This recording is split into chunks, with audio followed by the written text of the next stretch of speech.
Magandang araw po sa iyo, Sir Carl, pati na rin sa iyong mga tagapakinig. Ang kwentong aking ibabahagi ay tungkol sa karanasan ng mga magulang ko sa lugar nila tatay sa Leyte, na noong ikinuwento sa akin ay hindi ako agad naniwala. Pero noong matapos ang kwento at may buhay palang nawala sa amin, ay doon na rin ako naging kumbinsido na totoo talaga. Hanggang sa dumating nga ang panahon na nagkapamilya na rin ako at naranasan ko rin ang bagay na iyon. Laking pasasalamat ko na lang dahil naikwento sa akin iyon ng aking ina. Dahil doon ay hindi ko naulit ang pagkakamaling nagawa nila na naging sanhi ng pagkawala ng isang buhay ng miyembro ng aming pamilya. Bago ko simulan ang aking kwento, ay gusto ko munang ipakilala ang aking sarili. Ako po si Cecilia, 42 taong gulang, may asawa at 4 na anak. Kasalukuyang nakatira dito ngayon sa Baras, Rizal. Taga Samar ang aking nanay at taga Leyte naman ang aking tatay. Sa Maynila daw sila nagkakilala, pero noong mabuntis si nanay sa pangalawa nilang anak at ako nga iyon, ay nagpasya silang sa Leyte na manirahan para hindi masyadong magastos. 5 po kami na naging anak ng aming mga magulang at ako nga po ang pangalawa. Nagpasya silang sa Leyte na lang manirahan dahil nagiging magastos na ang kanilang pamumuhay sa Maynila. Kinakapos na sila. 4 na taong gulang na raw noon si kuya ko at napakakulit nito. Kaya nahihirapan na rin si nanay na mag-alaga kay kuya habang ipinagbubuntis niya ako. Sa probinsya namin doon sa Leyte ay naroon ang mga kamag-anak namin, pati na rin ang mga magulang ni tatay at 2 kapatid na babae. Iyong isa ay may pamilya na rin at iyong isa naman ay dalaga pa na maaari nilang mahingian ng tulong sa pag-aalaga kay kuya habang buntis si nanay. Pagkarating daw nila sa Leyte, ay agad silang nagpatayo ng bahay sa lupain nila lolo. Dahil nga sa hindi pa naman masyadong matao ang lugar, kaya malalaki ang mga lupang pag-aari ng mga taga roon. At kung bibili ng lupa ay hindi pa rin gaano kamahal. Pinagtulungan daw nila tatay, lolo, pati na rin mga pinsan ni lolo ko na karpintero ang pagtatayo ng aming bahay. Kaya mabilis lang natapos ang pinapagawang bahay nila nanay. 1 buwan lang ang lumipas ay nakalipat na rin agad sila. Pero hindi pa nakakahanap ng trabaho si tatay. Kaya para may paggamitan ng oras ay nagtanim siya ng mga gulay at iba't ibang mga puno sa lupain namin, gaya ng mangga, abukado at kayumito. Meron ding bahagi ng lupain na tinaniman ni tatay ng mga saging na saba dahil alam niya daw na darating ang panahon na mapapakinabangan nila iyon. Pwede iyong gawing pangkonsumo at pwede ring ibenta para magkapera. Kung nasaan daw si tatay banda na nagtatanim, ay naroon din si nanay nakabuntot sa kanya habang tangan-tangan si Kuya Luis. Isang araw daw noon ay naroon sila sa may bahagi ng bukid kung saan nagtatanim ng maraming puno ng saging na saba si tatay at may lumapit daw sa kanila. Hindi daw nila napansin agad kung hindi pa yun nagsalita. "Ang bango naman dito! Nakakatakam!" Kaya nagulat daw sila ni nanay at sabay na palingon. "Ninang Salome, kayo po pala. Kailan ka pa nakauwi dito, Nelson?" Tanong pa daw nito kay tatay. Noong 1 buwan pa po." "Ay, ninang, ito nga pala si Telma, asawa ko. Ito naman si Luis, ang panganay namin. Tapos ang pangalawa ay nasa tiyan pa ni Mrs." Malapad naman daw ang ngiti noon na sumagot. "Ay, kalulusog na mga bata."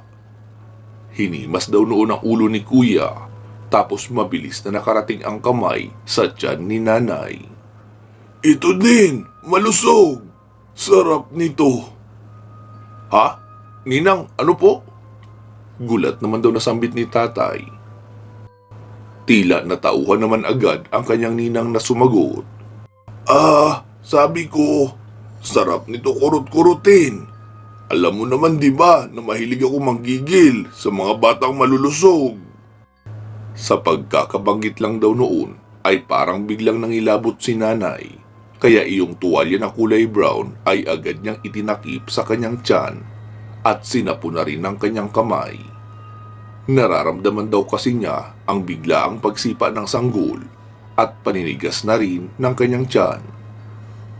Medyo umatras na rin daw siya at hinila si Kuya Luis papalayo. Para kasing nangilabot si nanay sa ninang ni tatay. Malaki kasi ang ngisi noon at tuloy-tuloy ang paglalaway na halos umaapaw na sa bibig nito. Tapos ayaw pang maalis ng tingin noon sa tiyan ni nanay. Sige Nelson, mauna na ako. Dadalaw-dalaw na lang ako sa inyo dyan. Paalam pa raw noon. Sumagot naman si tatay. Sige po, ingat po kayo ninang. Kakaibang ngiti daw ang ibinato noon kay nanay bago tumalikod. Sabay sabing, ang bango talaga ng mga bata. Natahimik daw sila ng ilang saglit habang papalayo iyong matanda. Makalipas ang mga 10 minuto ay nagsalita daw si nanay. Mahal, wala ka bang napapansin sa matandang iyon? Sumagot naman daw si tatay. Napapansin ano? Parang may kakaiba sa kanya eh. Sa pagkakarinig ko sa mama ko dati, ganun na ganun ang inaasal ng mga aswang kapag nakakita sila ng mga bata at buntis. Sumagot naman daw si tatay. Ano ka ba? Ganun lang talaga yun. Kahit noong maliit pa ako, ay madalas na rin akong himasin sa ulo noon. Noong nabubuhay pa nga ang asawa niya, kapag iyon ang bumati sa akin, ay siguradong sasakit ang tiyan ko. Kaya ang ginagawa ni mama ko dati ay agad ako pinapalawayan kapag nakikita namin sila. Para hindi na kami pupunta sa bahay nila kapag sinakitan ako ng tiyan. Subok na rin kasi ni mama ko na kapag sinasakitan ako ng tiyan, ay papalawayan lang ako sa asawa ni Ninang at agad din namang nawawala ang sakit. Tara na, uwi na tayo. Mukhang uulan na oh. Baka maulanan pa kayo. Wika pa ni tatay, sabay tumayo na at naglakad na sila papauwi ng bahay. Pagkarating sa bahay ay may kakaibang nararamdaman si nanay. Kaya huminto daw siya saglit. Si tatay naman daw ay nagtuloy na sa loob para ipasok iyong dala niyang bareta at bolo na ginamit sa paghuhukay ng mga pinagtataniman ng saging. Inilibot daw ni nanay ang paningin at doon sa may bandang makulimlim dahil may malaking puno ay nakita niyang nakasilip doon ang ninang ni tatay. Kaya tinawag niya daw si tatay. Mahal, si ninang mo andun pa oh. Ilang minuto pa daw bago nakalabas si tatay dahil naghugas pa ng kamay at uminom ng tubig.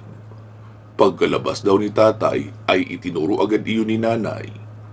Ayun oh. Pero noong sabay nilang tignan ay nawala na daw iyon. Sabi naman ni tatay na baka namamalikmata lang si nanay dahil sa pinag-iisipan niya nga ng masama iyong matanda.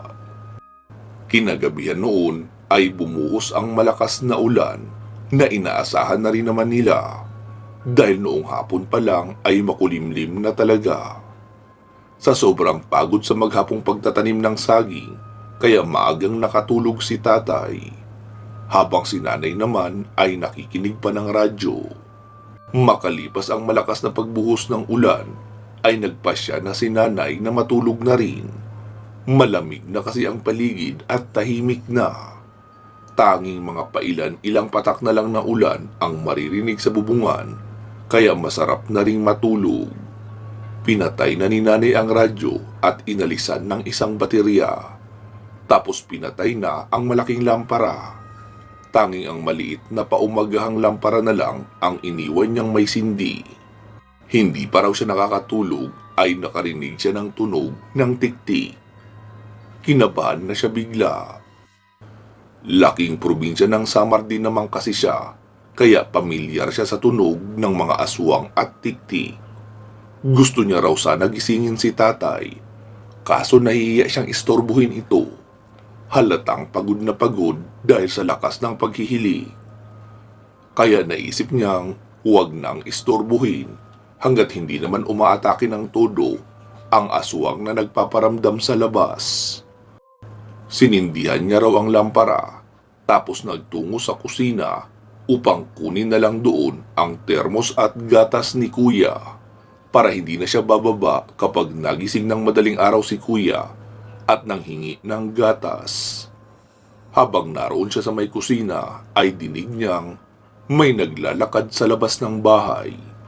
Alam niyang maaaring iyon na ang aswang, kaya dali-dali na siyang bumalik sa silid nila. Nagsimula na naman kasing manigas ang kanyang tiyan, kaya nahihirapan siyang kumilos. Pagkarating sa taas ay hindi na muna niya pinatay ang lampara, tapos inilapit niya ang garapo na may asin sa kanya. Kumuha na rin siya ng maluwag na t-shirt ni tatay na kulay itim upang ipansapaw. Kahit papaano ay may alam na rin kasi si nanay sa mga paraan para makaiwas na mabiktima ng aswang. Kahit pa nga katatapos lang ng ulan, ay bigla na lang din naging maalinsangan ang kanyang pakiramdam. Tuloy-tuloy pa rin ang pagsakit ng kanyang tiyan, kaya nagdesisyon na siyang gisingin si tatay.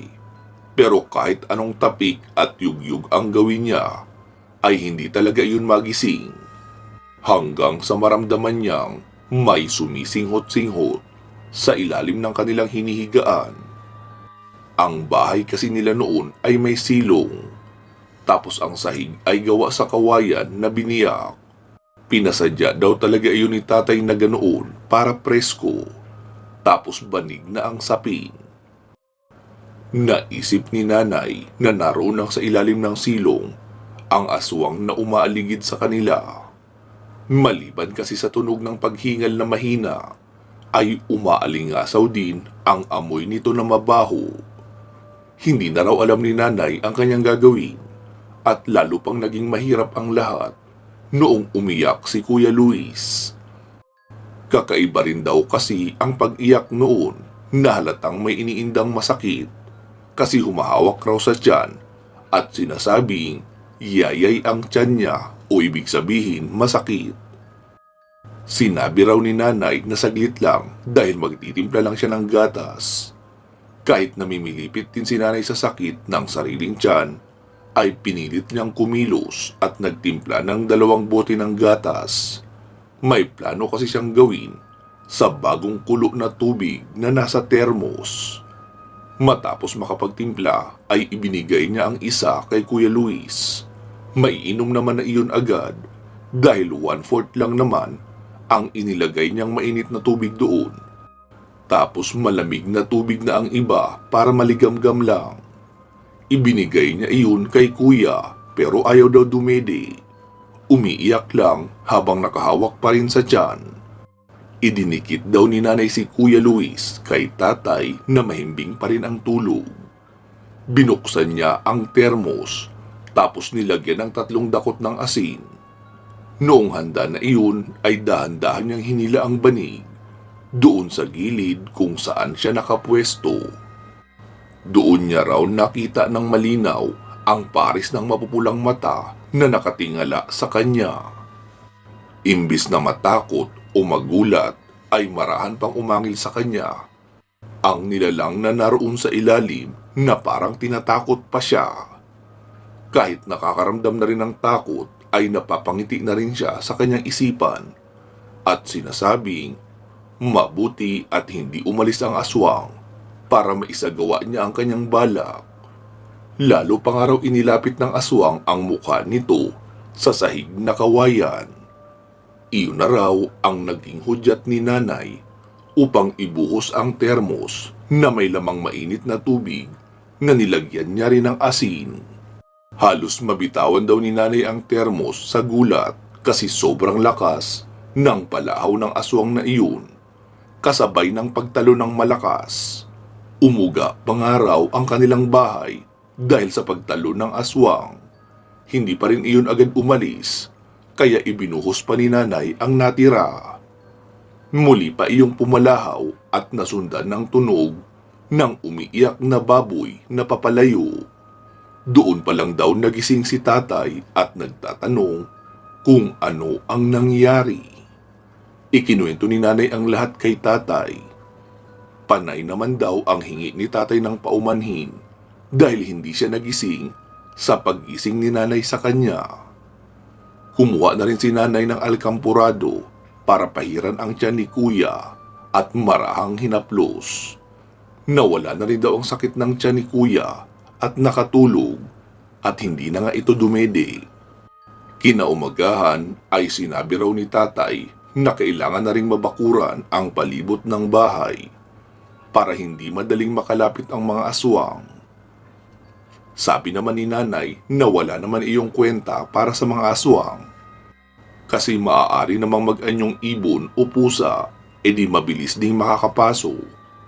Sinagot naman siya ni tatay na mas mabuti pa rin iyong may bakuran para mas safe kaysa wala. Kinabukasan ay bumaba sa bayan si tatay upang bumili ng pako na gagamitin sa pagbabakod. Binili na rin siya ni nanay na bumili ng insenso at kamangyan para sa pauso, maraming asin at karit. Sabi naman daw ni tatay na aanhin naman ni nanay ang karit may itak naman. Sabi naman ni nanay na mas kinakatakutan ng mga aswang ang karit, lalo na iyong matagal nang ginagamit sa bukid. Kaya ang ginawa ni tatay ay bumili ng karit na bago. Tapos kinuha ang lumang karit sa bahay nila lolo at ipinalit iyong bago. Ikinuwento na rin ni tatay kina lolo ang nangyari sa kanila ni nanay noong nakaraang gabi at ang pinaghihinalaan nila ay ang kanyang ninang Salome. Sinabi raw ni lolo na doon na muna si Tita Wendy papatulugin sa amin ng kahit isang linggo para may makasama si nanay sa gabi, lalo at tulog mantika pala si tatay. Sinabi raw ni Tita Wendy na susunod na lang siya sa kinahapunan dahil hindi pa siya handa at may mga gagawin pa rin sa bahay. Sumang-ayon naman si tatay. Pagka-uwi ni tatay sa bahay ay sinimulan na rin agad ang paghuhukay ng paglalagyan ng poste ng bakuran. Kinahapunan, pasado 4:00, dumating si Tita Wendy. Malayo pa lang ay napapansin na raw ni tatay na nagmamadali ito sa paglalakad at noong makalapit ay nakita niyang namumutla rin ito. Ayon pa sa kwento ni Tita Wendy, nakasalubong niya raw si Aling Salome, ang ninang ni tatay. May lapnos daw ang mukha noon at sariwa pa, na parang binuhusan ng mainit na tubig. Tinanong niya naman daw kung napaano ang matanda. Sumagot naman daw iyon ng paggalit at sinabing, "Tampalasan at walang modo yang hipag mo! Sabihin mo sa kanya, hindi pa kami tapos!" Tapos naglakad na raw ng mabilis papalayo. Doon na mas lalong tumibay ang paniniwala ni tatay na ang ninang niya nga talaga ang umaswang kay nanay. Sabi raw ni tatay na kapag nagpakitang muli sa kanya ang ninang, ay talagang makakatikim ng masasakit na salita mula sa kanya. At kung sakaling muling sumalakay sa bahay nila, ay hindi siya magdadalawang isip na tagain ito kapag kinakailangan na talaga. Isang linggo ang lumipas, naging tahimik naman ang bawat mga gabi.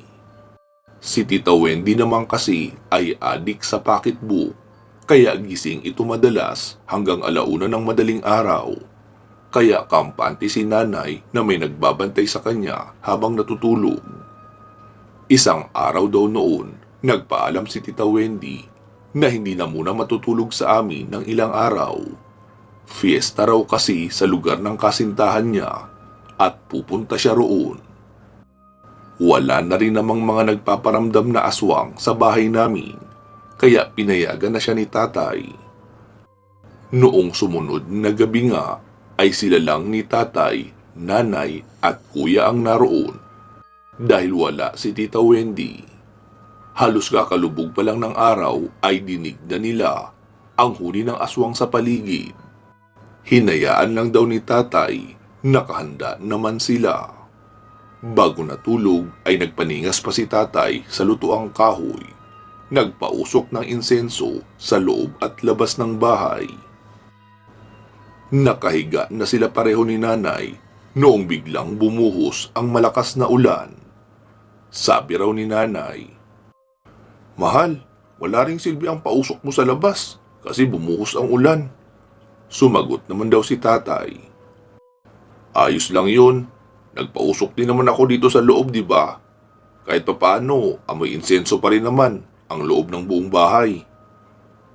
Hindi pa nga raw sila nakakatulog ay biglang may bumagsak sa bubungan ng bahay. Sigurado raw silang hindi iyon dahon ng niyog kasi walang malapit na puno sa bahay namin. Pinaputol kasi ni tatay at ipina-chainsaw na ginawang dingding ng bahay nila noon. Kaya sigurado silang hindi iyon dahon, hindi rin naman mahangin sa labas. Hindi raw umiimik sila nanay noon, nakikiramdam lang sila sa tunog sa itaas. Ilang saglit pa ay naglalakad na ang nilalang sa itaas papunta sa direksyon ng kinaroroonan ni nanay. Nakahanda na raw si tatay noon. Naroon siya sa may likuran ng pintuan. Kinukuha ang pinatulisang kawayan na isinandal niya roon. Ilang sandali pa ay nagsimula na ang tunog ng pagtuklap ng bubong ng pawid. Sumenya si tatay kay nanay na huwag maingay dahil naroon naman siya nag-aabang. Hinihintay nilang makita talaga nila ang aswang. O di kaya kung may lalaylay na dila, saka iyon sasaksakin ni tatay noong kawayan para hindi masayang ang pagkakataon. Kahit pa nga malamig na ang panahon, ay pinagpapawisan si nanay dahil sa kaba at pananakit ng tiyan. Yakap-yakap niya rin noon si Kuya Luis at pinapayuko niya para hindi matakot sa kung anuman ang maaaring sumilip mula sa bubungan. Hanggang sa may makita silang daliring maitim na pumasok sa maliit na butas na nagawa sa bubungan. Tapos napapikit si nanay noong makitang may sumilip na pulang mata. Doon na raw buong puwersang isinaksak ni tatay ang kawayan paitaas. Ramdam niya raw talaga na may tinamaan. Malambot lang naman kasi ang pawid, madaling makakatagos ang kawayan na tinulisan. Nagpagulong-gulong iyong nilalang sa bubungan, pagilid, hanggang sa may malakas na tunog na pagbagsak sa lupa. Lalabasin sana iyon ni tatay, pero hindi pumayag si nanay dahil delikado daw. Kahit pa raw kasi nasugatan iyon, ay mas malakas pa rin iyon kumpara kay tatay na pangkaraniwang tao lang. Umangil daw iyon na parang malaking asong galit. Pinagmumura naman daw iyon ni tatay habang sinasabing, "Walang hiya ka, Ninang! Akala ko pamilya na ang turing mo sa akin. Pero bakit asawa't anak ko ang gusto mong biktimahin? Subukan mo lang pumasok dito at nang magkita na kayo ng maaga ng asawa mo sa kabilang buhay." Lalo pa raw nagalit ang aswang sa labas. Patuloy pa rin daw sa pagmumura si tatay at pagbabanta na bukas ay susugod siya sa bahay ng kanyang ninang kasama ang mga kawani ng barangay. Ilang saglit pa ay natahimik na sa labas, pero hindi pa rin lumabas si tatay para tignan. Maaaring patibong lang ang pananahimik noon at nakaabang lang pala na lumabas siya. Buong magdamag niya na lang binantayan si nanay habang natutulog iyon. Kinabukasan nga raw noon ay hinintay muna nila ni tatay na makasikat ang araw bago sila nagbukas ng pinto. Nagkapilang si nanay at tatay tapos umalis na sila ng bahay kasama si Kuya Luis upang magpunta sa bahay nila lolo para maisumbong na rin ang ginawa ng kanyang ninang. Galit na galit naman daw si lolo noong marinig ang kwento. Agad silang umalis ni tatay at nagtungo sa barangay hall upang magpasama sa mga tanod na puntahan ang bahay ni Aling Salome. Pinasamahan naman daw sila sa dalawang tanod. Pagkarating sa bahay ni Aling Salome ay wala raw sumasagot. Dahil sa galit na galit si tatay sa nangyari, kaya tinadyakan niya ang pintuan at agad naman iyong nabuksan. Sinaway pa nga raw siya ng tanod na baka sila pa ang mabaliktad ng trespassing. Pero hindi na nagpapigil pa si tatay at tuloy-tuloy nang pumasok hanggang sa silid. Pero wala raw doon si Aling Salome.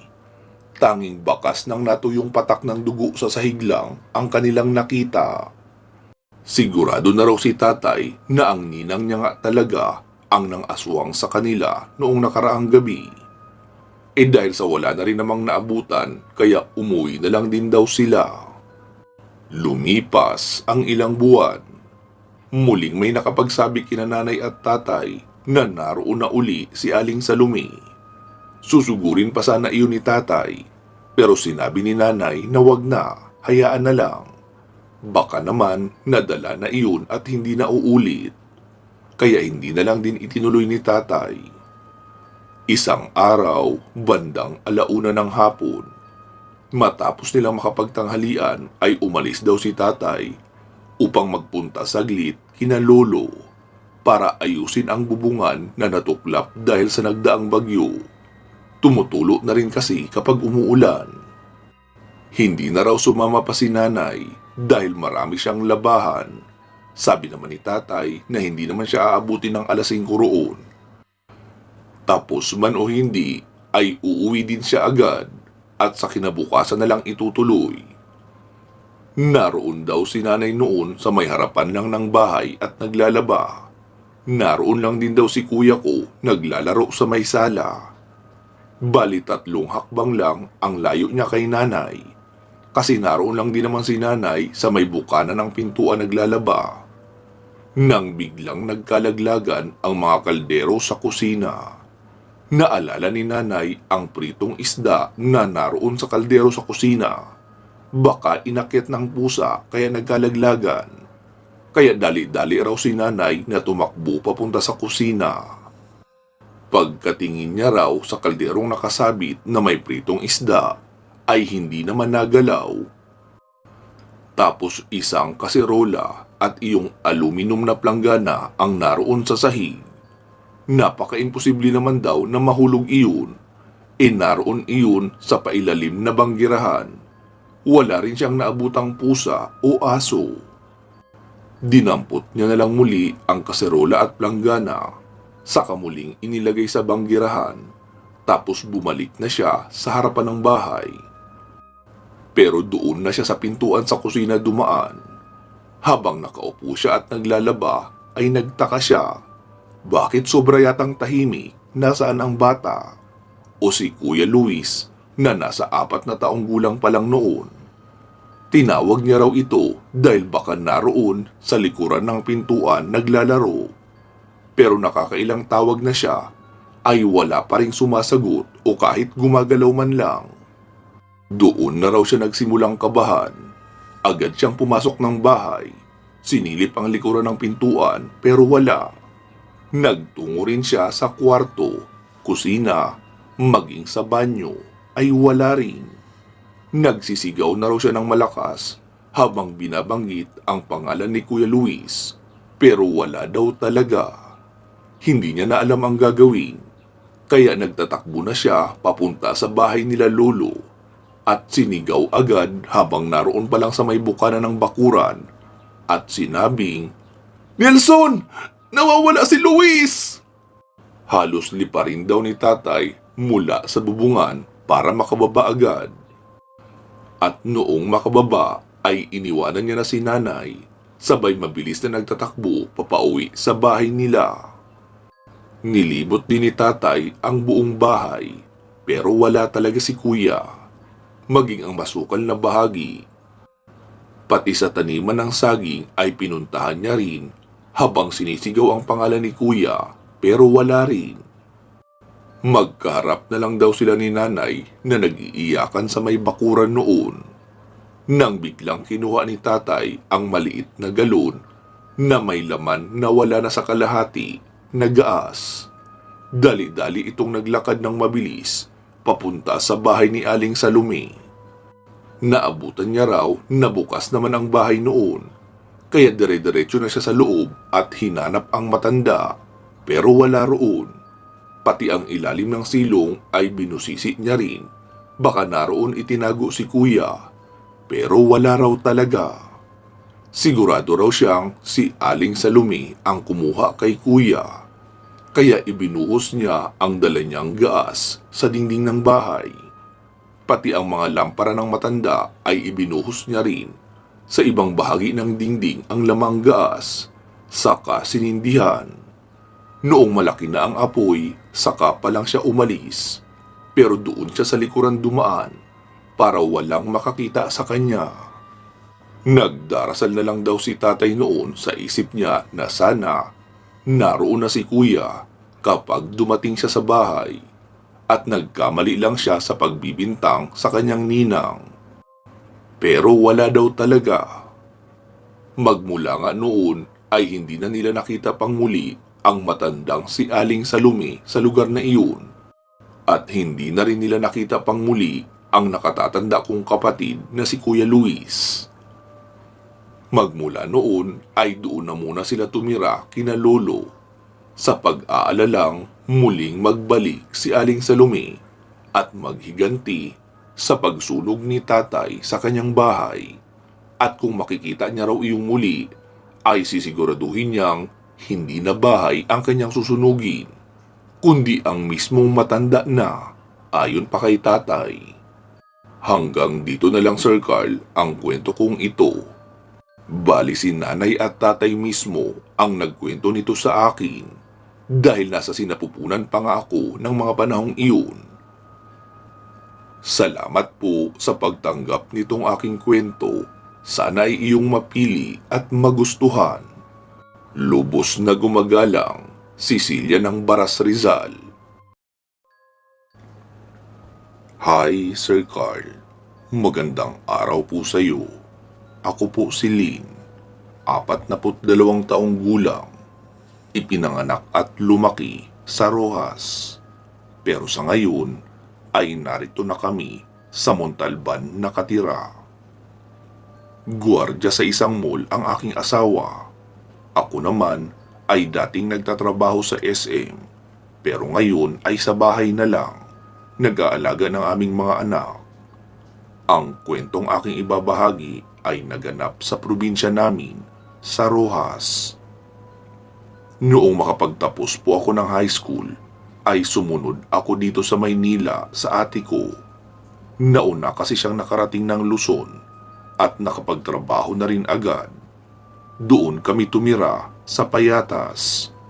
May tiyuhin kasi kami na nakatira doon. Siya ang tumulong sa ate ko para makapag-aral.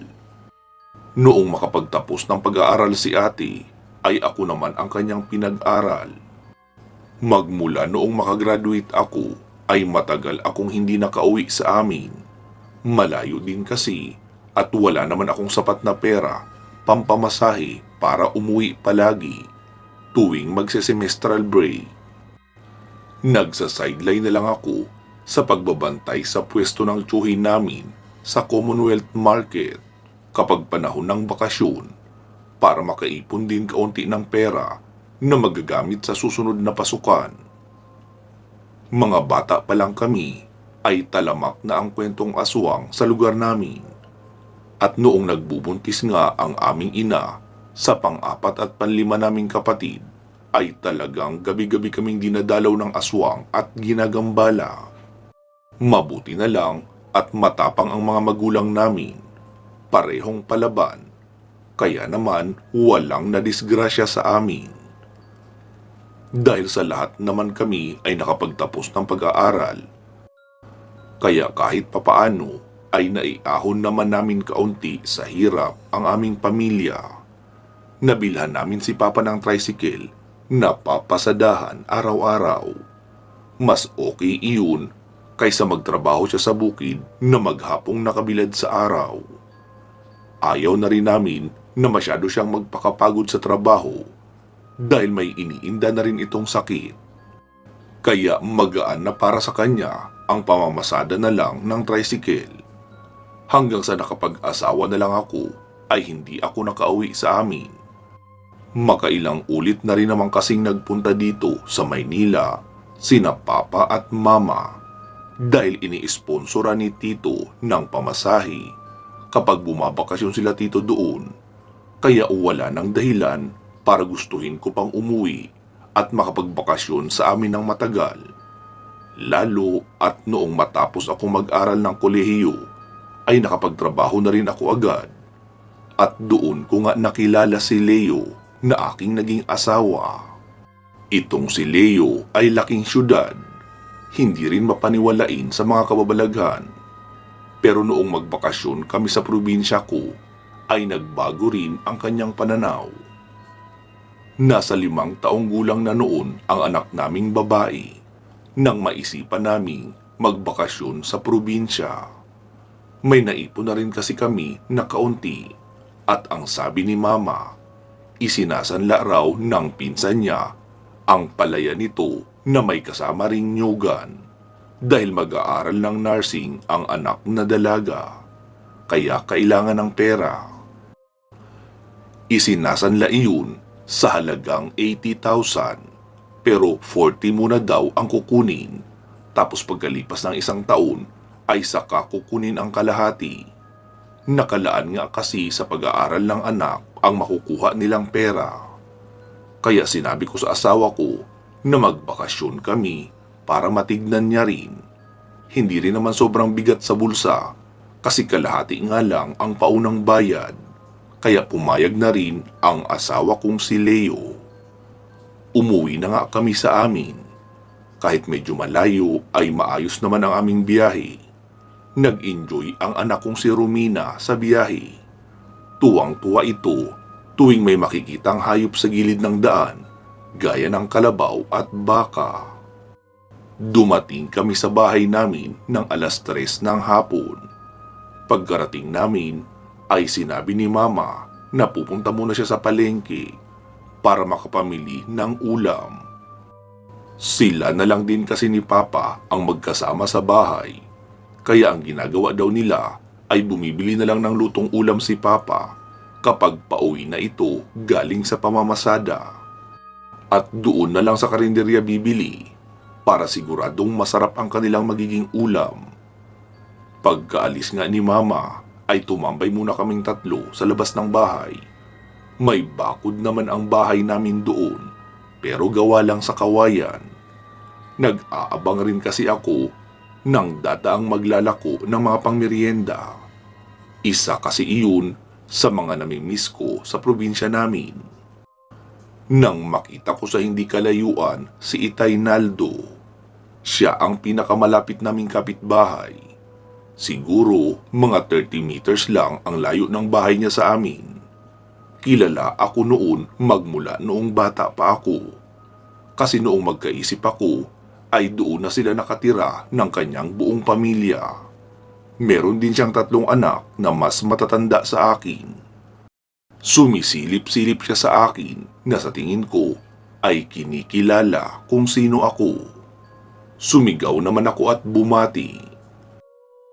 Itay Naldo, kumusta po? Ako po ito, si Linlin. Daan-daan naman siyang lumabas ng kanilang bakuran at pumunta sa bukana ng bakuran namin. Ikaw na ba yan, Linlin?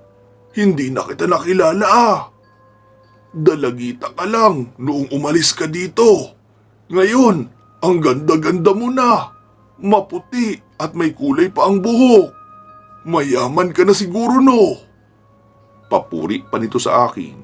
Sabi ko naman, Itay Naldo naman, hindi naman po. Nagtrabaho po kasi ako agad pagkatapos mag-aral.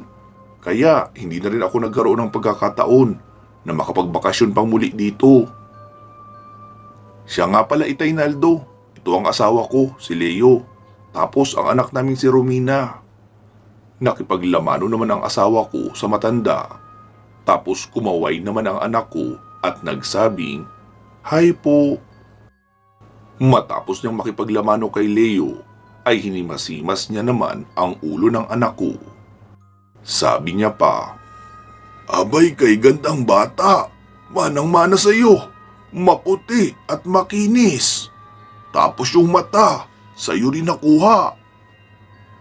Ngingiti-ngiti lang ako, sabay sabing, Itay Naldo, si Inay Tessie po pala, nasaan?"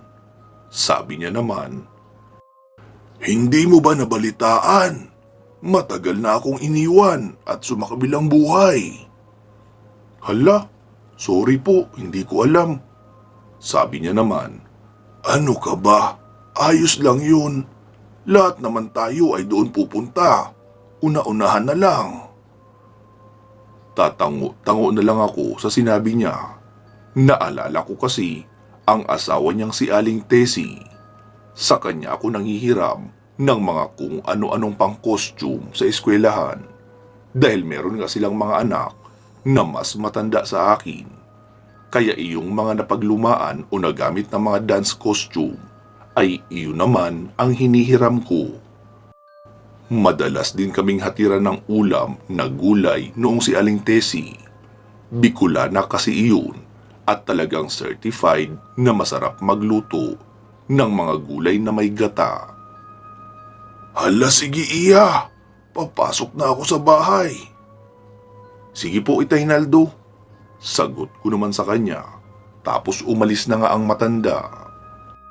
Nanatili pa rin kaming naroon sa may gilid ng bakuran ng asawa't anak ko dahil nag-aabang nga kami ng pangmeryenda. Nang muling bumalik si Itay Naldo, may dala iyong maliit na mangkok. "Iha, baka na-miss mo ang lutong probinsya. Medyo marami ang nailuto ko kaninang tanghalian, kaya naisip kong pagdalhan kayo. Pagpasensyahan mo na ang luto ko ha. May lasa naman yan kaunti. Pero hindi siyempre kasing sarap ng luto ni Tessie. Alam naman natin na walang tatalo sa luto niya." Sabi ko naman, "Ayos lang po, maraming salamat dito. Teka lang po at ililipat ko ng lalagyanan." Wika ko pa at dali-dali na akong pumasok sa kusina. Pagkabalik ko ay iniabot ko na ang maliit na mangkok kay Itay Naldo. Sabay sabing, "Itay, hindi ko na hinugasan para makaulit pa." Tumawa naman siya. "Abay, oo naman. Basta kapag nagluto ako, ay pagdadalhan ko kayo." "Hala, nakakahiya naman po. Pero salamat na rin in advance." Sagot ko pa sa kanya. Noong wala na ang matanda, ay sinabi ng asawa ko, "Han, nagugutom na ako eh. Mukhang walang dadaan na pang merienda. Iyon na lang munang gulay ang titirahin ko. May bahaw naman yata sila dito." Sabi ko naman, "Sige, check mo na lang kung meron sa loob. Dito lang kami ni Mina. Gusto ko kasi talaga ng puto." Makalipas ang mahigit 15 minutos, ay lumabas na ng kusina ang asawa ko. Sabi niya naman, "Solve!" Wika niya pa sabay dighay ng malakas. "Han, ang sarap ng gulay na laing. Latang-lata ang pagkaluto at malapot ang sabaw." Sabi ko naman, "Talaga? Siguro marami ang gata na inilagay." "Meron pa ba? Titikman ko mamaya. Pero gusto ko yung bagong lutong kanin para mainit." Sabi niya naman, "Halahan, sorry. Inubos ko na. Kaunti lang naman kasi iyon eh." Sinagot ko naman siya, "Hayaan mo na. Paglulutuin na lang natin ng ganoon si Mama para makatikim ka rin ng luto ni Mama na laing. Iba kasi ang bersyon ni Mama sa laing eh. Hindi maanghang, pero maraming sahog na karne, hipon, tsaka pritong isda. At marami rin kung maglagay ng gata." Sumagot naman ang asawa ko, "Mukhang tataba ako rito kung ganyan kasarap palagi ang mga pagkain." Naupo sa sofa si Leo habang kami naman ni Mina ay naroon pa rin sa gilid ng bakuran. "Han, nasaan ang CR?" Sabi ko naman, "Pagkalabas ng pintuan sa kusina." "Ha? Sa labas ng bahay ang CR nyo? Sabi ko naman, oo mas okay yun. Para kung may magpapasabog ng nuklear, ay hindi magiging casualty lahat ng tao sa loob. Wika ko pa na tumatawa. Nagtaka ako dahil bakit parang ang tagal yata ni Leo sa CR. Kaya inaya ko si Mina na pumasok sa loob ng bahay. Tapos tinawag ko si Leo mula sa kusina. Sumagot naman siya na naroon pa nga siya sa loob ng banyo. Sobrang sakit daw ng tiyan niya. Sabi ko naman na baka nanibago sa ulam na may gata. Makalipas ang ilang minuto ay dumating na rin si Mama galing palengke. Ang sabi niya, hindi niya raw nakita si Papa sa paradahan. Baka nasa biyahe, kaya hindi niya nasabihan na dumating kami. Tapos napalingon si Mama kay Leo na naroon sa isang sofa, nakaupo at nakapahiga ang style. Nagsisimulang mamutla at pinagpapawisan ng tuloy-tuloy. Tinanong ni Mama kung anong nangyari kay Leo. Sabi naman ni Leo na masakit lang ang kanyang tiyan pero kaya pa naman. Lumabas si Mama at kumuha ng dahon ng kalabasa. Itinapal niya iyon sa tiyan ni Leo. Napansin kong nakatulog na rin pala sa sofa si Mina. Nilapitan ko ito. Nilagyan ko ng unan at pinahiga na rin mismo doon sa sofa. Nakaupo at nakaunan lang kasi iyon sa kanyang kamay. Nagtataka ako kung bakit pawis na pawis siya at putlang-putla na. Kaya ginising ko ito. Noong magising ay nagsimulang umiyak. Masakit daw ang kanyang tiyan. Sabi ko naman na subukan niyang mag-CR dahil baka kabag lang. Pero matagal na kami sa CR ay wala namang lumalabas. Nangihina na rin si Mina. Kaya kinakabahan ako kung ano ang nangyayari sa kanila. Hindi ko naman mapagdudahan ang laing nabigay ni Itay Naldo dahil bakit pati si Romina hindi naman siya kumain noong laing. Kaya ang sabi ko hindi iyon dahil doon. Hinilot ko ng Vicks ang tiyan ni Mina at hinagod pa ibaba dahil baka hangin lang na hindi makalabas. Tapos lumipas na lang ang mahigit isang oras ay ganoon pa rin talaga ang sitwasyon ng aking mag-ama. Kaya sinabi ko kay Mama na dalhin na namin sa ospital. Lumabas naman si Mama at may inutusan na puntahan at abangan si Papa sa paradahan sa palengke at sabihing umuwi agad dahil naroon nga kami at merong emergency. Makalipas ang halos kalahating oras ay dumating si Papa. Nagulat pa siya dahil hindi niya inaakalang dumating na kami. Sinabi naman namin sa kanya ang nangyari. Sabi niya naman na wag muna daw sa ospital dalhin. Sa albularyo na muna idaan dahil mukhang hindi naman iyon food poisoning. Kasi bakit pati si Mina? Pagkarating sa albularyo ay inunang pulsuhan si Mina. Tapos tinignan ang mata. Sobra na akong nag-aalala noon sa anak ko dahil lantang gulay na siya. Hindi na makatayo. Tapos kapag gigisingin ay didilat lang kaunti ang mata tapos pipikit na uli. Ang asawa ko naman ay namimilipit pa rin habang hawak ang tiyan. Putlang-putla na rin ito. Inorasyonan lang ng albularyo si Mina. Tapos naglagay ng kaunting langis sa kanyang palad at ipinahid sa sikmura ng aking anak. Pagkatapos noon ay nagmulat na ng mata si Mina. Mukha pa rin naman siyang matamlay pero ang sabi niya hindi na masakit ang kanyang tiyan. Ang asawa ko naman ay pinainom ng tubig na may papel na inilagay. May mga nakasulat sa papel na salitang Latin. Inabutan rin ang asawa ko ng maliit na timba. Sabi ko naman na para saan iyon. Sabi ng albularyo ay para sa suka. Ilang saglit nga lang ay sumirit na bigla ang suka ng asawa ko. Puro iyon tubig. Kasi sa bahay pa lang ay nagsimula na rin naman siyang magsuka at mahilo. Pero ang kakaiba lang sa tubig na isinusuka niya dahil madilaw ang kulay. Tuloy-tuloy ang kanyang pagsusuka at ilang saglit pa ay huminto na rin naman. Ang sabi ng albularyo ay may nakain raw ang asawa ko na may halong laway ng aswang. Makikita naman ang kawalang paniniwala sa mukha ng asawa ko, pero hindi niya naman tuwirang sinasabi. Mag-iingat daw kami dahil hindi pa raw tapos sa amin ang taong gumawa noon sa asawa't anak ko. Ang sabi ng albularyo, isang uri daw ng usog ang ginawa sa anak ko at matindi iyon na kung hindi nadala agad sa kanya, mamamatay na ang anak ko bago pa sumikat ang araw sa kinabukasan. Ang sa asawa ko naman daw ay may halong panghawa ng pagkaaswang. Mag-iingat daw kami dahil sigurado magagalit ang aswang dahil lumapit kami sa isang albularyo.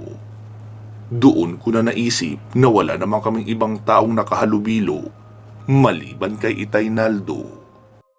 Matapos naming magpagamot ay umuwi na kami ng bahay. Pagkarating ay natulog na muna ang aking mag-ama sa kwarto na para sa amin, habang nagluluto naman kami ni Mama sa kusina. Pasado 8:00 noong gisingin ko sila para kumain. Maayos na raw ang kanilang pakiramdam at pareho ng ganado sa pagkain. Ang sabi ni Mama na may usap-usapan raw sa amin na naging aswang na si Itay Naldo. Nahawa raw sa isang inuman pero wala namang makapagpatunay. Isa pa raw sa kumakalat na balita na hinawaan niya rin si Inay Tessie, iyong kanyang asawa, at hindi kinaya ng katawan kaya namatay. Tapos noong malaman ng mga anak na aswang na ang kanilang ama, ay nagkanya-kanya ng alis at kahit kailan ay wala nang dumalaw kahit isa. Ang sabi ni Papa, maraming beses niya na raw nakitang may ginagawang kung ano sa madaling araw si Itay Naldo doon sa likurang bahagi ng kanilang bahay. Pero hindi niya malaman kung ano. Kasi nga, hindi naman ganoon kalapit ang bahay namin. Si Leo naman ay natatawa-tawa pa habang nakikinig sa kwentong iyon dahil akala niya raw ay hindi na uso ang kwentong aswang sa probinsya pero meron pa rin pala. Kinurot ko naman siya at pinanlakihan ng mga mata para manahimik. Dahil sabi ni Mama, malakas ang pandinig ng mga aswang. At numero 1 nilang puntirya ay iyong mga taong walang alam tungkol sa kanila at walang paniniwala. Tumahimik naman si Leo at nagpatuloy na lang sa pagkain. Sinabawang halaan kasi ang ulam namin noon, tapos tinapahang isda. Noong matutulog na ay ako na ang nagsarado ng mga bintana. Hindi kasi isinarado ni Leo kasi raw mainit.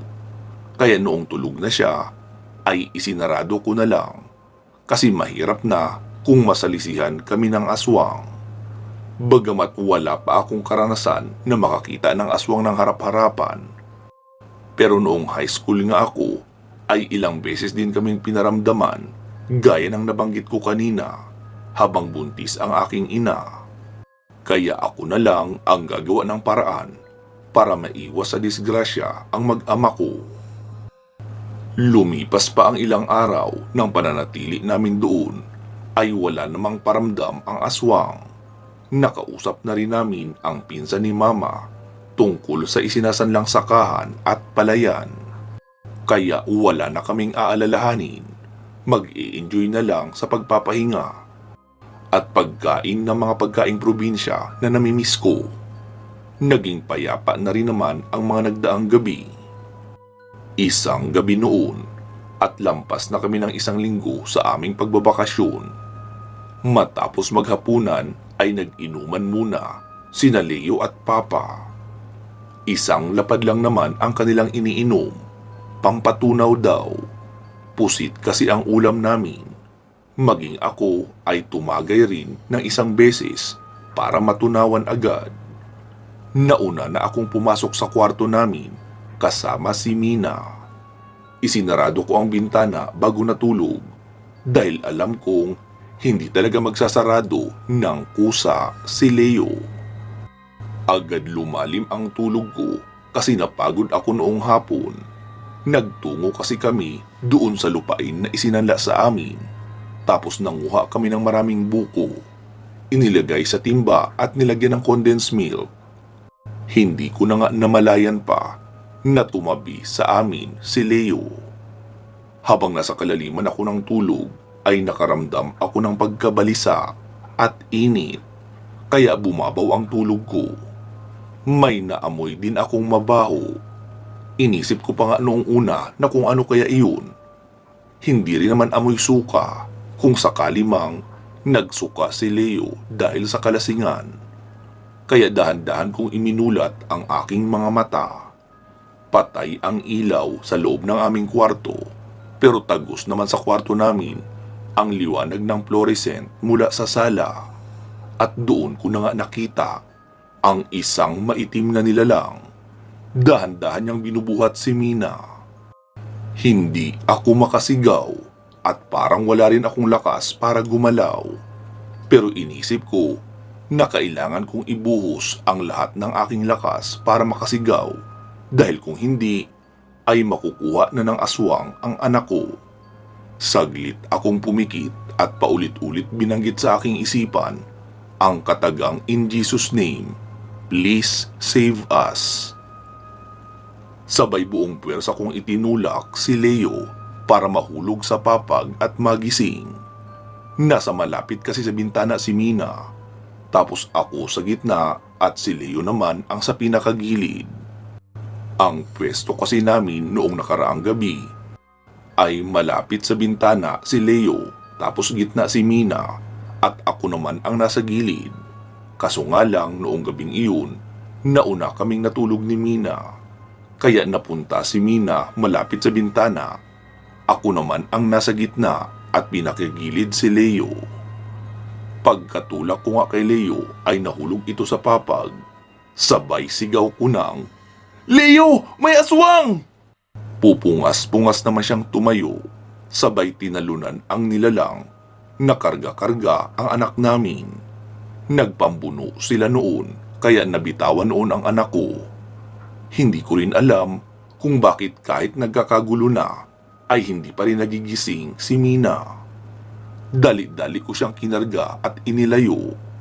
Sa paglalaban ni Leo at noong nilalang ay halatang wala siyang kalaban-laban. Nakita kong nagtamo na kasi agad si Leo ng malalalim na kalmot sa katawan pati sa mukha. Nang biglang pumasok si Papa sa kwarto namin, sabay hataw ng buntot pagi doon sa nilalang. Doon niya palang nabitawan si Leo at tumalon papalabas ng bintana. Umiiyak na ako noon sa takot sa pag-aalala kung anong nangyari sa anak ko, bakit hindi magising. Tapos si Leo naman ay namimilipit sa sakit habang naliligo sa sariling dugo. Pinagtulungan nila Mama at Papa si Leo na dalhin sa sala ng bahay. Hinugasan ang mga sugat at ginamot. Si Mina naman ay inoobserbahan namin. Maayos naman ang kanyang paghinga at talagang mahimbing lang ang tulog. Noong magamot na ang mga sugat ni Leo, ay magkakasama na kaming sumakay sa tricycle upang muling bumalik sa albularyo at patignan ang kalagayan ni Mina. Pagkarating namin sa bahay ng albularyo, ay agad na rin namang nagising si Mina. Kahit wala pang ginagawa sa kanya ang albularyo. Sabi naman ng albularyo na may orasyong pangontra daw kasi ang loob ng bakuran niya.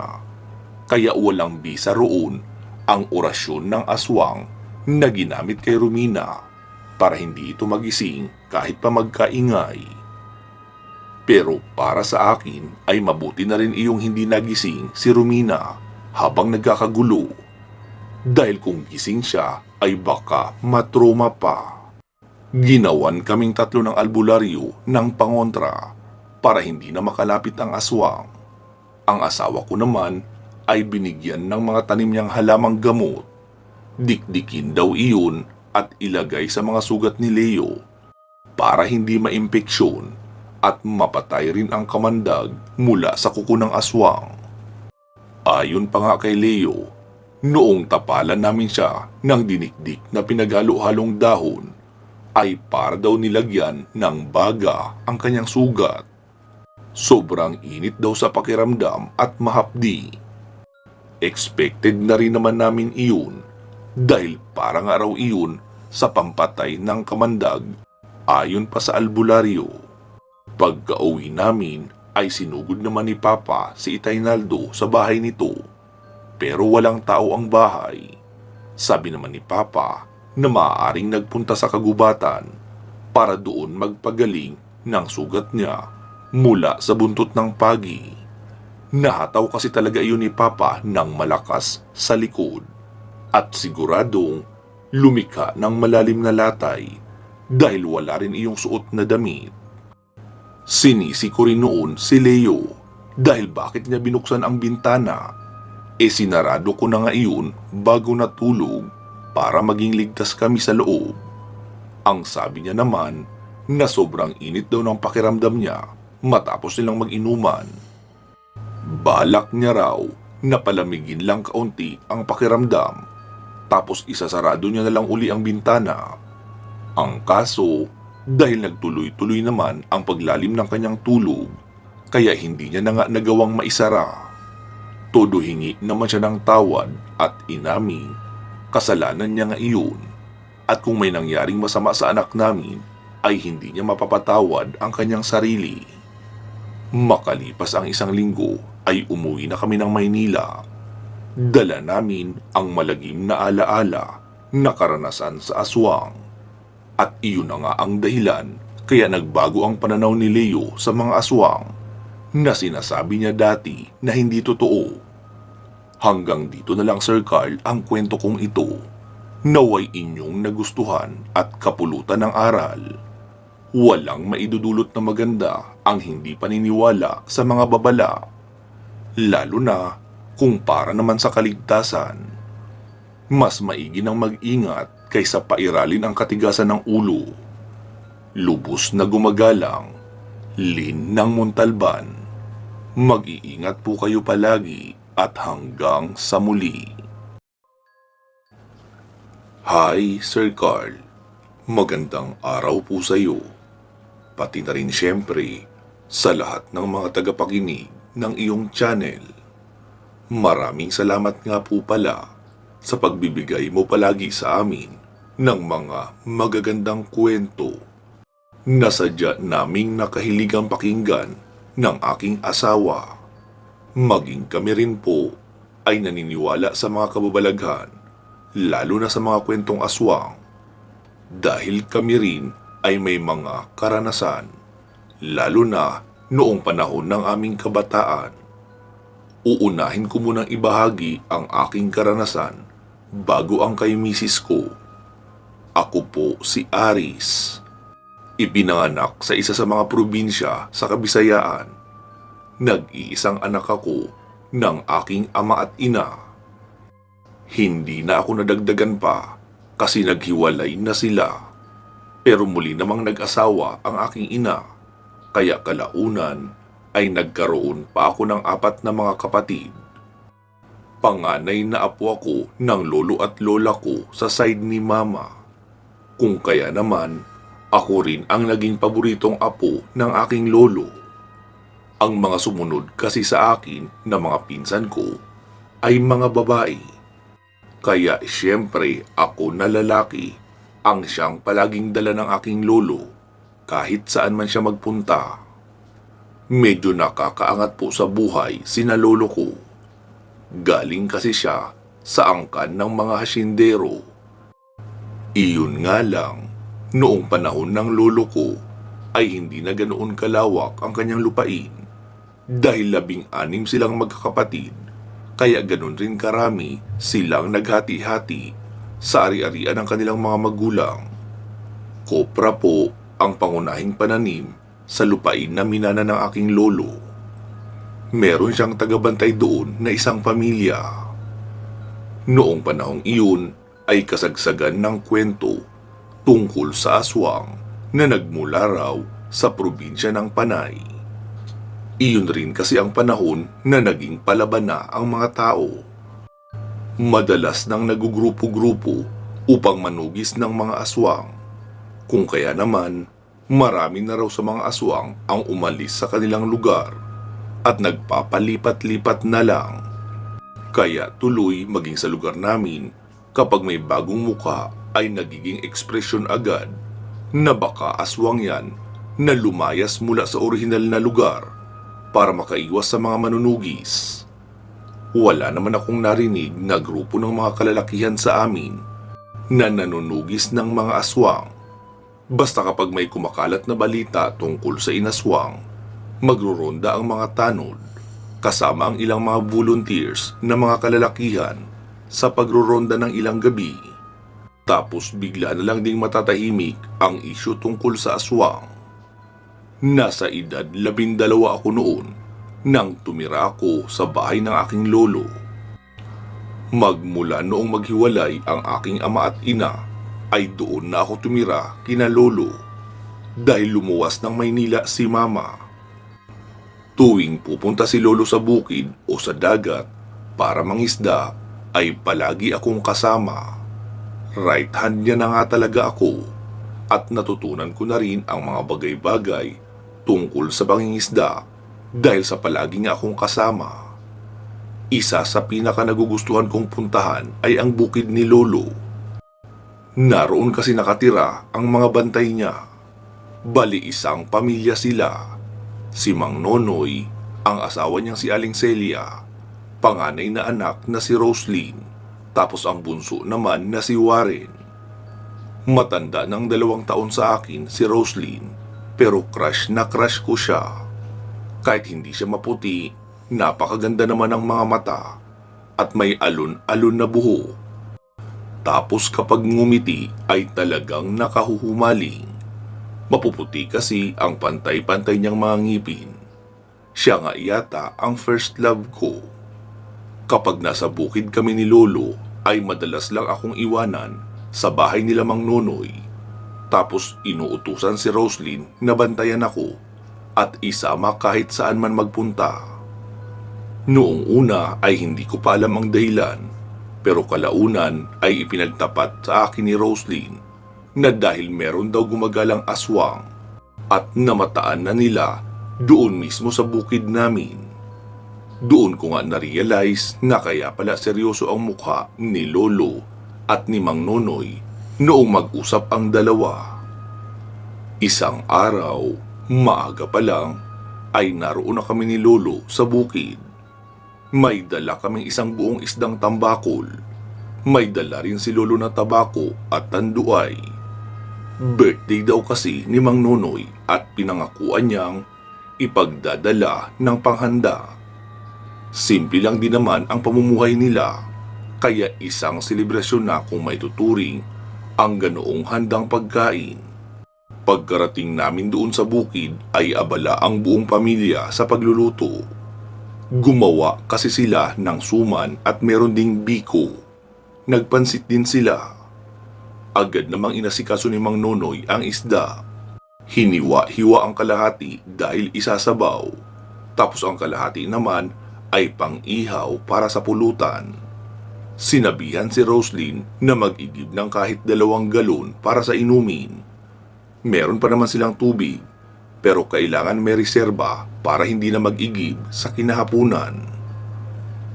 Sinabi naman ni lolo na samahan ko raw.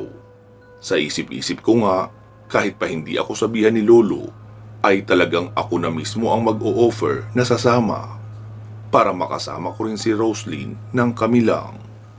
Habang naglalakad ay sinabi ni Roslyn sa akin, "Aris, nabalitaan mo ba na pinuntahan kami dito ng aswang kagabi?" Sabi ko naman, "Ha? Talaga? Anong nangyari?" Tanong ko pa dito at doon na nga siya nagsimulang magkwento. "Kakapasok pa lang namin noon sa kwarto para matulog nang nag-ingay ang mga manok na nakadapo sa sanga ng puno ng santol. Nagbukas si tatay ng bintana at inilawan ng flashlight. Baka kasi may bayawak sa ibaba na nakita ang mga manok kaya nag-ingay. Pero laking gulat ko noong magalit bigla si tatay tapos nagmumura. Sabay pumunta siya sa kusina at kumuha ng itak. Tinawag din ako agad at sinabihang kunin ko raw ang asin at magsaboy daw ako sa gilid ng bintana pati na sa pintuan. Itrangka ko rin daw ng maayos ang pintuan at huwag magbubukas hanggat hindi siya tumatawag sa labas. Kaya dali-dali ko na iyong ginawa. Makalipas lang ang ilang minuto ay bumalik din naman si tatay at sinabing hindi niya raw naabutan ang aswang. Agad naman akong nagtanong, ano daw ang itsura? Muli namang sumagot si Roslyn. Isang lalaki raw na nakahubad at parang may pinahid na putik sa katawan ang nakita niya.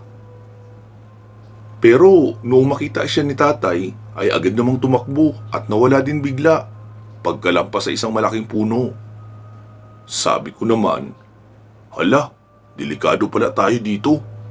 Sumagot naman siya, ano ka ba? Hindi naman nagpapakita ang mga aswang kapag umaga kasi natutulog sila. Kaya wala pa tayong dapat ikatakot. Kailangan lang na kapag hapon na ay nasa bahay na talaga. Mahabang paliwanag pa ni Roslyn. Natutuwa talaga ako kapag nagkikwentuhan kami ng ganoon kasi nagkakaroon ako ng pagkakataon na titigan siya sa mukha nang hindi ako sisitahin. Kasi siyempre nag-uusap kami kaya normal talaga na nakatitig ako sa kanya. Pero ang hindi niya alam, hindi talaga ako madalas nakafocus sa mga kwento niya. Naaaliw lang ako, natitigan ang kanyang mapupulang labi at cute na mga mata. Matapos nga naming makapag-igib ay ako na ang nagdala ng isa sa mga galon na bitbit niya.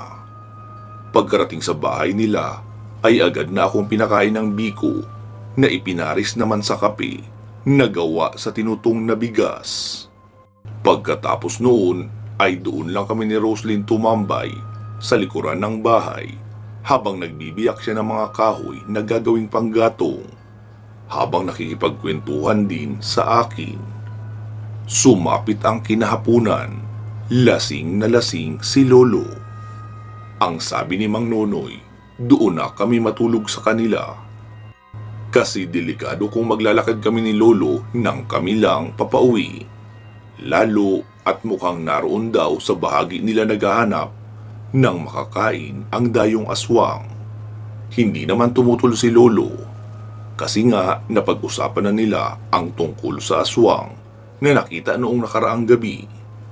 Nakapatay din daw pala iyon ng 3 manok na inahin. Kaya pala galit na galit si Mang Nonoy. Sana raw ay pinagkakatay niya na lang ang mga manok na iyon para napakinabangan. Doon ako pinatulog sa kwarto ni Roslyn kasama ang bunsong kapatid niya na si Warren. Parang anak na rin naman kasi ang turing sa akin nila Mang Nonoy. Kaya okay lang sa kanila na doon ako sa kwarto ni Roslyn. Kami naman ni Warren ang magkatabi sa sahig na lalatagan ng banig. Si Roslyn naman ay sa papag. Si lolo ko ay doon natulog sa sala. Meron kasi doong papag na yari sa kawayan. Noon ngang hapunan ay kami na lang ni Roslyn, Warren at Aling Celia ang naghapunan. Busog naman daw kasi sina lolo at Mang Nonoy dahil sa pamumulutan nila habang nagiinuman. Nasa kasarapan ako noon ng pagtulog nang tapikin ako ni Roslyn. Sabi ko naman, bakit? Sabi niya, mukhang nasa labas raw ang aswang. Dali-dali akong bumangon. Sinabi naman ni Roslyn na dahan-dahan lang daw ako sa aking mga pagkilos dahil sisilipin namin sa bintana. Maliwanag naman ang buwan noon. Naririnig ko sa mahinang boses na ginigising ni Aling Celia si Mang Nonoy upang sabihin na may aswang sa labas. Pero mukhang hindi iyon magising. Noong silipin namin ni Roslyn ay nakita naming nakahiga na sa lupa ang kalabaw nila na itinali sa hindi kalayuan sa bakuran. Habang may isang tao naman na maitim ang balat na nakaluhod sa harapan noon at hindi namin alam kung ano ang kanyang ginagawa. Narinig ko na lang ang pagmumura ng nanay ni Roslyn habang sinasabing pinatay na raw ng aswang ang kalabaw nila. takot na takot ako noon dahil kung kailan may aswang, saka naman hindi magising sina lolo at mang Nonoy. Paano na lang kung kami na ang isunod na lusubin? Hindi pa naman ganoon katibay ang bahay nila mang Nonoy na kapag pinilit sigurong banggain ang dingding ay kayang masira ang mga lumang pawid. Kahit natatakot ay nanatili akong nakasilip sa butas habang tinititigan ang taong naroon. Medyo nakadistansya iyon kaya hindi ko talaga makita kung ano ang kanyang ginagawa. Basta para lang siyang nakaluhod at ilalapit ang mukha sa tiyan ng bahagi ng kalabaw sa kamuling tutuwid ang katawan. Naroon din si Roslyn sa tabi ko na mahinang humihikbi. Dahil mukhang pinatay na raw ng aswang ang alaga nilang kalabaw. Nakatulog na lang ako habang nakasandal sa dingding. Hindi ko nga namalayan na maging si Roslyn ay ganoon din ang nangyari. Nakatulog habang nakasandal sa akin. Iyon kasi ang eksenang kinagisingan ko noong magising ako kinaumagahan. Nakasandal siya sa balikat ko at tulog. Pero basa ng luha ang balikat ko banda. Patunay na halos magdamag siyang umiyak. Nagising na rin naman siya noong kumilos ako. Tapos pagkalabas namin ng silid ay kagigising lang ni Lolo. Bukas na noon ang pintuan at nasa labas na si Mang Nonoy. Mura iyon ng mura at sinasabing kapag nakita niya raw ang aswang na iyon ay tatagtarin niya ng pinong-pino dahil sa ginawa sa kanyang kalabaw. Noong lumabas kami ni Lolo ng bahay ay nakita rin namin wala ng buhay ang kalabaw. Wakwak ang tiyanan noon na parang laman loob lang talaga ang kinain. Hindi ako nakatagal at tumakbo ako papalayo sa kasumuka. Nakakadiri kasi talaga ang itsura noon. Nagkape lang kami ni Lolo noon at umuwi na rin sa bayan. Sinabi niya kay Mang Nonoy na pumunta sa bahay ng araw na iyon. Bago nga magtanghalian ay dumating si Mang Nonoy sa bahay namin. Nakita kong iniabot ni Lolo ang kanyang 38 caliber na baril kasama ang mga bala. Pinadalhan din siya ng buntot ng pagi. Marami kasing koleksyon noon si Lolo kasi nga mangingisda din siya. Ilang araw din ang lumipas na hindi ako nakapunta sa kanila dahil may pasok ako sa eskwela. Pero nabalitaan ko kay Lolo na muli raw umatake kila Mang Nonoy ang aswang. Pero hindi raw nagpadaig sa takot iyong si Mang Nonoy. Ilang beses raw niyang tinamaan ng pagbaril ang nananalasang aswang. Hindi naman daw niya nahuli o napatay. Pero magmula noong araw na iyon ay hindi na muli pang nagparamdam sa kanila ang aswang. Ako naman ay tuloy pa rin sa pagpunta kila Mang Nonoy kapag Sabado at Linggo. Ini-enjoy ko lang ang panahong nakakasama ko ang crush kong si Roslyn. Pero noong nag-aral na ako ng kolehiyo ay nawala na ako ng pagkakataon na makadalaw pa. Ipinadala kasi ako sa Cebu para doon mag-aral. Hanggang sa nabalitaan ko na lang kay Lolo na nag-asawa na raw si Roslyn. May panghihinayang din sa puso ko. Pero ganun yata talaga. Ibig lang sabihin noon, hindi siya ang nakatadhana sa akin. Hindi doon nagtatapos ang pananalasa ng aswang sa lugar namin. Nasundan pa iyon, pero hindi na sa bukid namin. Nadala na siguro ang aswang dahil sa natikmang bala mula sa pamamaril sa kanya ni Mang Nonoy. Hanggang dito na lang, Sir Carl, ang kwento tungkol sa sarili kong karanasan sa aswang. Ang kasunod naman na ibabahagi ko ay ang karanasan ni Mrs. na naikwento niya sa akin. Ayon pa kay Mrs., isa raw manggagamot ang kanyang tiyahin na itago na lang natin sa pangalang Aling Laura. Nangyari ito noong panahong nasa high school pa lang din si Mrs. Tuwing bakasyon raw ng klase ay doon siya pinagbabakasyon ng kanyang ina sa ate nito na si Aling Laura. na isang manghihilot at may kaunting kaalaman sa panggagamot. Maliban sa pagiging albularya, ay isa rin siyang paltera o tagapagpaanak o kumadrona. Kaya tuwing merong buntis na papaanakin ay kasama si Mrs. na pumupunta. Minsan, may pinaanak raw si Aling Laura doon lang din mismo sa barangay nila. Habang nagli-labor ang ginang ay kinikilabutan raw si Mrs. dahil parang may kakaiba siyang nararamdaman. Sinabihan raw ni Aling Laura ang asawa noong pinapaanak niya na magpausok sa kusina at magdala ng maraming asin sa kwarto. Noong maibigay ang asin ay si Mrs. ang inutusang magsaboy noon sa paligid ng silid pati na sa sahig para malagyan ang silong. Nakikita raw ni Mrs. na iiling-iling si Aling Laura kaya tinanong niya ito kung anong problema. Ibinulong raw noon sa kanya na mahihirapan ang ginang na mailuwal ang anak dahil sa may aswang sa labas na gumagambala. Ilang saglit pa ay may kumatok sa pintuan sa harapan ng bahay. Narinig daw nilang nagsalita ang asawa ng ginang at tinatanong kung sino, pero hindi naman sumasagot ang nasa labas. Dali-dali raw lumabas ng silid si Aling Laura at bago pa buksan noong lalaki ang pintuan ay sinabihan niyang huwag bubuksan dahil hindi naman nagpakilala ang nasa labas. Malamang iyon ang aswang na gumagambala at dahilan kung bakit hindi pa mailabas ng asawa ang kanilang sanggol. Nagalit daw ang asawa at pinagmumura ang kung sino mang naroon sa labas hanggang sa mawala ang mga pagkato at napalitan ng malakas na pagbangga sa dingding ng bahay. Kinabahan raw noon si Mrs. dahil baka makapasok ang aswang. Iyari pa naman sa pawid ang dingding ng bahay kaya masasabing hindi na talaga matibay.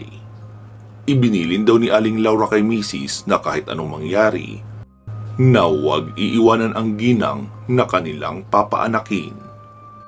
Hawak na raw noon ni Aling Laura ang itak, tapos iyong sapang naman ang hawak noong asawang lalaki ng buntis. Ang sapang po ay parang sibat na gawa sa bakal. Ginagamit iyon sa pangingisda, pero mukhang matagal na iyon hindi ginagamit dahil kinakalawang na rin.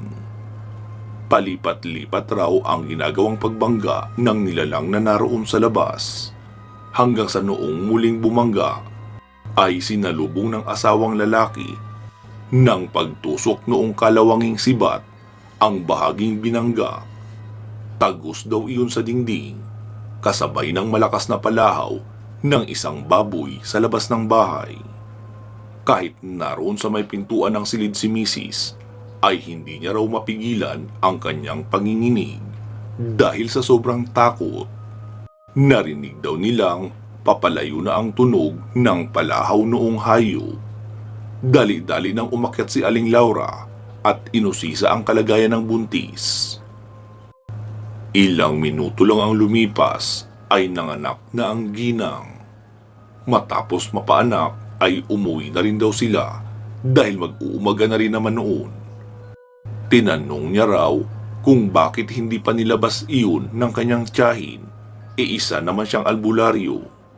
Ang sabi naman daw ni Aling Laura na masyadong malakas ang aswang, mukhang may alam din sa itim na karunungan. Kung lalabanan niya sa labas at matalo siya, mas lalong malalagay sa peligro ang mga nasa loob ng bahay kasama na si Mrs. Kinabukasan raw ay ginawan siya ni Aling Laura ng pangontra. Sigurado raw na maghihiganti sa kanila ang aswang na gumambala. Ayon daw kasi kay Aling Laura, inorasyonan niya rin ang bangkaw na ginamit noong asawa ng mga nganak para tumalab sa aswang kahit paprotektado iyon ng orasyon. Iyon ang dahilan kung bakit nasugatan ang aswang. Isang gabi raw noon, habang naghuhugas ng pinggan si Mrs. sa kusina, ay bigla na lang siyang napatili. nang makakita siya ng pares ng pulang mata sa bubungan ng bahay. Tapos parang hinahawi ang pawid para sumilip. Dali-dali raw siyang tumakbo patungo sa sala at isinumbong sa kanyang tiyahin ang kanyang nakita. Sumilip lang daw ang kanyang tiyahin sa labas ng bahay sa direksyon ng kusina. Sabay sabing, ang kaibigan ko lang pala. Huwag kang matakot. Kaibigan ko lang iyon na sumilip sa iyo. Isa siyang agta. Sumilip lang at nakiusyoso kung sino ang bisita ko. Sabi naman daw ni Mrs. na kung makikiusyoso ang nilalang na kaibigan ng kanyang tiyahin, ay sana siguraduhing tahimik lang na hindi mapapansin. Kasi baka himatayin siya sa takot. Mabuti sana kung sanay siyang makakita ng ganoon. Tumawa lang daw ang tiyahin niya. Noong sumunod na gabi ay nasa sala sila ng kanyang tiyahin, nakikinig ng drama sa radyo.